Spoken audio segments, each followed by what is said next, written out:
խնդրեմ եկեղեցու հետ կապված ձեր դիրքորոշումը արտահայտեք, մասնավորապես Արշակ Սրբազանի կալանավորման հետ կապված, որովհետև այսպիսի կարծիքներ կային, որ Արշակ Սրբազանին կալանավորելուց հետո անցնելու են վեհափառին, դուք արդյոք այդ վտանգը տեսնում եք թե ոչ, եւ եւս մեկ հարց, երեք Հայաստան խմբակցության ձեր գործընկերները իրենց ելույթների ժամանակ, երբ ԿՊ-ին մեղադրում էին կոռուպցիայի մեջ, նաեւ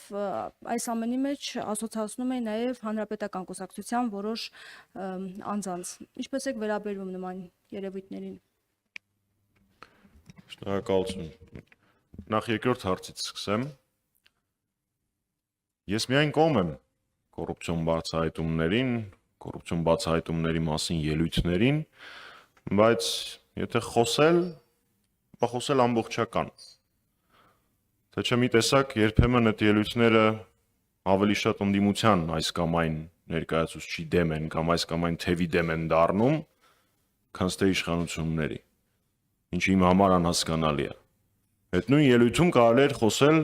օրինակ Արտաշես Թումանյանի մասին, ով ժամանակին եղել է նախագահ Քոչարյանի աշխատակազմի ղեկավար, հիմա գլխավոր խորհրդական է, թե չի աշխատում, չգիտեմ։ Պարոն Արսենյանի Գուրգենով հիմա դեսպան է, ժամանակին կոալիցիայի անդամ էր պարոն Քոչարյանի իշխանության օրոք։ Դե էլ չեմ ասում, որ մի падգամավոր է այդ խմբակցությամբ եկել ազգային ժողով, ով հիմա Փաշինյանից ավելի Փաշինյան է։ Հաշվի առնելով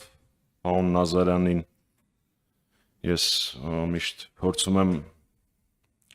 իրեն արժան ձևով իրեն չպատասխանել, բայց երբ իր մասին չեն խոսում ու խոսում են ինչ-որ անհասկանալի բաների մասին, իմ համար անհասկանալի է։ Դե էլ չեմ ասում, որ համայնքապետեր կան, որոնք ժամանակին ներկայանում էին որպես ընդդիմադիր, իսկ հիմա ոնց որ լավ էլ հաշտ են ամեն ինչի հետ։ Այնպես որ այո, անհրաժեշտ է բոլոր բացահայտումների մասին խոսել, բայց իմ ու քո անելով չխոսել, էլի։ Թե չէ ոնց որ ավելի շատ ստացվում է նման ելույթների նպատակը հանրապետականին կսմթելն է, քան թե իշխանության այս կամ այն դրսևորումների մասին խոսելը։ Գիտեք, հանրապետականի թվում մարդիկ են, ովքեր 18-ից սկսած ոչ քրգործերից են վախեցել, ոչ կալանքից են վախեցել, ոչ ատելության ստեղծված արհեստական արշավից են վախեցել, իրենց պայքարը շարունակել են, շարունակում են ու շարունակելու են մինչև հաղթական ավարտ։ Սեփական աչքի գերանը չտեսնելով ուրիշի աչքի չոփից խոսել, կարծում եմ չի կարելի։ Ինչ վերաբերվում է եկեղեցու արշավին։ Քիչ առաջ ես դատարանի բակում էի, Արշակ Սրբազանին դե Մասիս Մելքոնյանին դատավոր ես չեմ կարող անվանել, էլի։ Արդեն կալանավորեցին, լավ արագ է այս անգամ արել, կատարելագործվում է։ Գիտեք, ես անհամբեր սպասում եմ, պարզավոր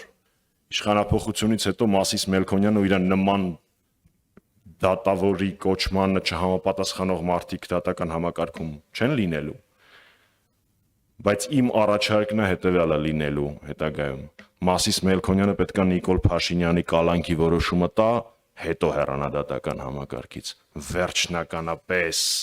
ամբողջացնելու համար իր կերպարը ու իր նման իբր դատավորների կերպարը։ Ինչ վերաբերվում է վեհափառ Հայրապետին։ Գիտեք, որպես հայ առաքելական եկեղեցու հետևորդ, ես համարում եմ, որ ցանկացած նմանօրինակ արշավից եկեղեցին միայն ուժեղանում։ Եվ ես չեմ կարծում, որ վեհափառ Հայրապետին կալանավորելու պարագայում մեր եկեղեցու հետևորդներից որևէ մեկի համար որևէ բան կփոփոխվի։ Որտեղ որ լինի վեհափառ Հայրապետը, այնտեղ էլ կլինի վեհարանը։ Դե այսպես որ շարունակվի ՀԱԱԾ մեկուսարանում եւ առհասարակ մեկուսարաններում, նաեւ Նուբարաշեն քրեակատեվական հիմնարկում ավելի շատ արժանապատիվ հոգևորականներ եւ arczepiskoposներ կլինեն, քան որոշները, որոնք կառավարության շենքերում ու ուրիշ գաղտուկ տեղերում